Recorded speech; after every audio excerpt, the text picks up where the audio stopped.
Donner confiance à son enfant, c'est pas forcément lui répéter des choses positives toute la journée, le valoriser toute la journée. C'est plutôt savoir écouter pour comprendre là où il en est et comprendre sa vision du monde. Les enfants sont dépendants du groupe, du regard de leurs parents, de leurs camarades et croient tout ce qu'on dit sur eux. Le rôle du parent, ça va être d'aider l'enfant à faire le tri dans ses pensées, c'est-à-dire savoir ce qui vient de lui et ce qui vient des autres.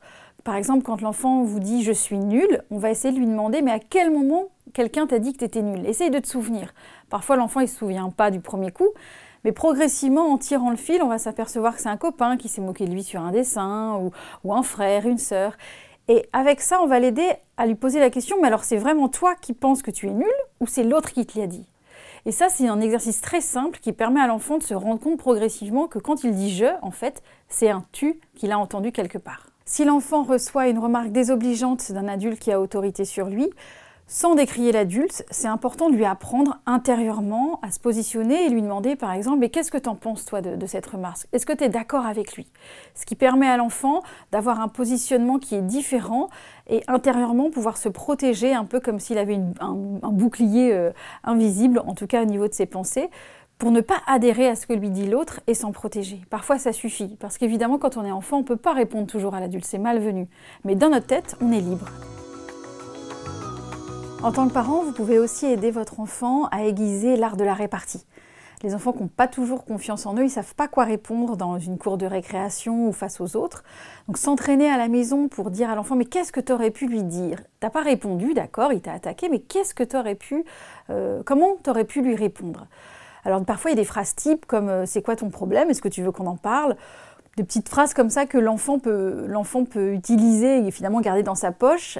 Comme ça, quand il va dans la cour, il a une idée de ce qu'il peut répondre. Pourquoi? Parce que vous êtes entraînés ensemble à inventer plein de phrases types qui pourront l'aider à avoir confiance en lui et répondre de manière plus automatique quand il revient dans la cour de récréation.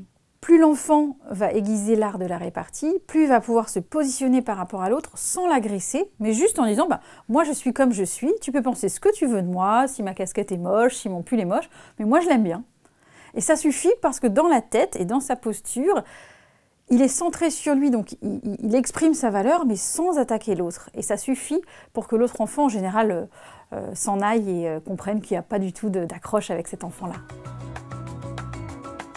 Quand l'enfant subit un échec, on peut avoir tendance à lui faire une série de reproches parce qu'on est en colère ou parce qu'on est déçu. Par exemple, qu'il ait une mauvaise note alors qu'on a tant travaillé avec lui pour l'accompagner.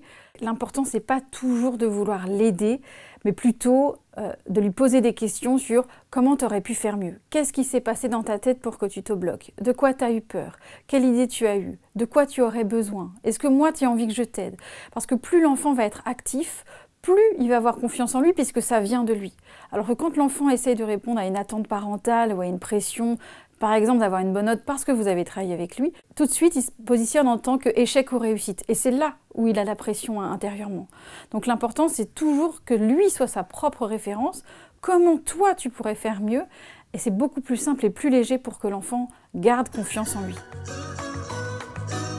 L'important, c'est de comprendre qu'en termes de confiance en soi, rien n'est acquis. Vous avez un enfant qui peut avoir confiance en lui et la perdre à un moment donné, donc l'aider à la retrouver, ou au contraire un enfant qui n'a pas du tout confiance en lui, qui est timide, mais qui peut grandir et prendre énormément confiance en lui.